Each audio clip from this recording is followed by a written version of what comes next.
మంచిర్యాల జిల్లాలో రైతుల ఆందోళన కొనసాగుతోంది. వేర్వేరు చోట్ల 4 రైతులు మృతి చెందారు.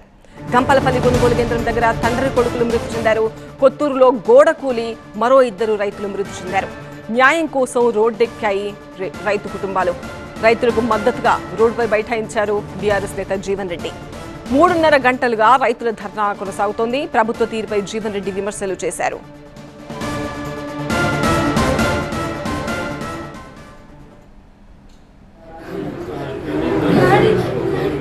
రైతుల ప్రాణాలు కోల్పోతుంటే రేవంత్ రెడ్డి ప్రభుత్వం తీరు దున్నపోతుపై వాన కురిసినట్టుందని విమర్శించారు బీఆర్ఎస్ ప్రధాన కార్యదర్శి జీవన్ రెడ్డి. 4 రైతులు అకాల మరణం చెందితే అధికార పార్టీ నేతల్లో కనీస స్పందన కరువైందన్నారు. మరింత సమాచారం మా స్పెషల్ కరెస్పాండెంట్ నరేష్ అందిస్తారు. అకాల వర్షంతో గోడకూలి అన్నదాతలు మృతి చెందిన ఘటన విషయంలో పెద్ద ఎత్తున ఆందోళన చేస్తున్నారు. దాదాపుగా 3 గంటలుగా రోడ్డుపై బైఠాయించి ధర్నా చేస్తున్నారు బీఆర్ఎస్ ప్రధాన కార్యదర్శి జీవన్ రెడ్డి. ఈ కుటుంబాలకు న్యాయం చేస్తేనే ఇక్కడి నుంచి కలుగుతామని కూడా చెప్తున్న పరిస్థితి. ఎలాంటి న్యాయాన్ని కోరుతున్నారు? మనతో పాటు జీవన్ రెడ్డి ఉన్నారు, ఒకసారి అడుగుదాం. ఈ 2 కుటుంబాలకే కాదు, మిగతా 2 కుటుంబాలు కూడా రైతులు 4 చనిపోయారు. అకాల వర్షానికి సంబంధించి ఆ వరిధాన్యాన్ని కాపాడుకునేందుకు, ఇదే వరిధాన్యాన్ని కాపాడుకునేందుకు వాళ్ళు ప్రయత్నం చేసి అసూలు బాసిన పరిస్థితి. ఎట్లా చూడొచ్చు? వీళ్ళకి న్యాయం జరిగే అవకాశం ఉందా? ఏం డిమాండ్ చేస్తున్నారు వీళ్ళ కుటుంబ సభ్యులు? ఇప్పుడు ప్రభుత్వ నిర్లక్ష్యం చూస్తుంటే కేవలం ఇవాళ జరిగినటువంటి దుర్ఘటనే కాదు, ఆ కుటుంబాలను ఆదుకునేటువంటి చిత్తశుద్ధి కూడా కనబడుతున్నట్లేదా అని చెప్పి అంటున్నాను.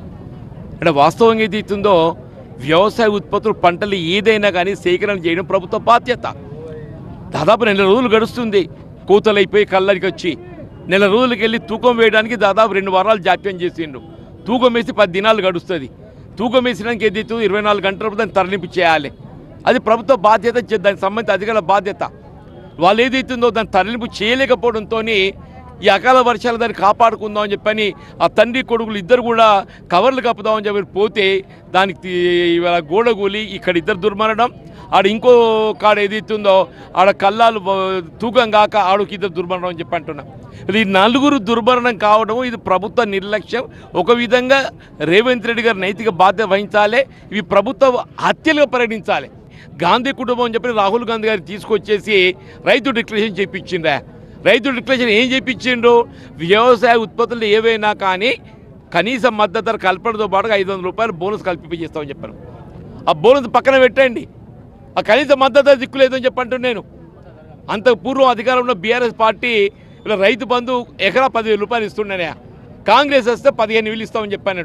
నీ 15,000 పక్కన పెట్టు కదా, అసలు 10,000 దిక్కులేదని చెప్పంటావు. అసలు 10,000 దిక్కులేదు. 3 పంటలు కొట్టిండి, ఇక్కడికి 3 పంటలు కొట్టిండి అని చెప్పంటూ నేను.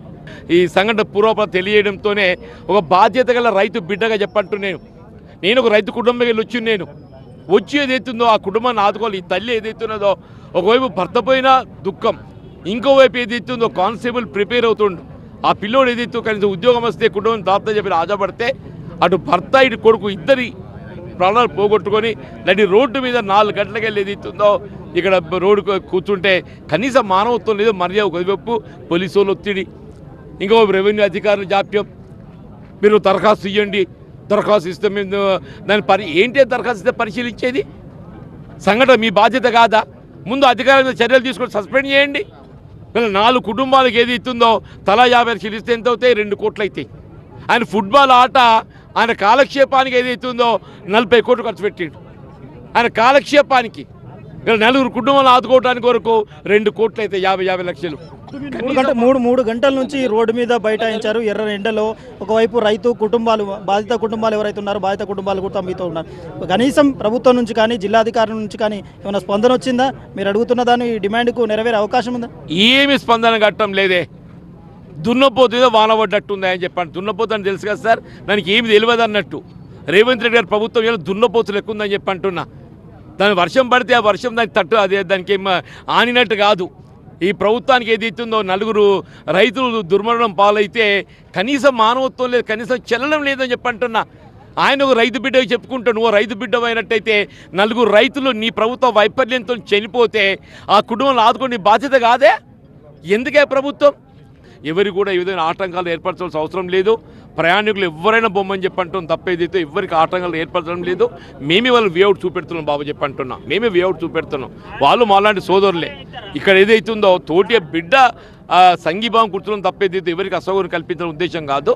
దీనంతా ఏదైతుందో ఒక పోలీస్ అధికార యంత్రాంగం ఒక ప్రభుత్వం చెప్పు చేతుల్లో వాళ్ళు ఎట్లా ఆడిస్తున్నారో వీళ్ళు అట్లా ఆడుతున్నారా?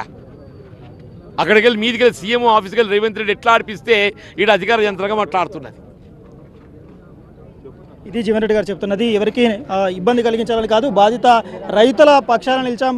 రైతులకు సంబంధించి కొనుగోళ్లు జరగకపోవడం కారణంగానే, ఈ జాప్యం కారణంగానే నిన్న రైతులు చనిపోవాల్సిన పరిస్థితి వచ్చింది. దీనికి సీఎం రేవంత్ రెడ్డి బాధ్యత తీసుకోవాలి, సీఎం రేవంత్ రెడ్డి ప్రభుత్వం బాధ్యత తీసుకోవాలి.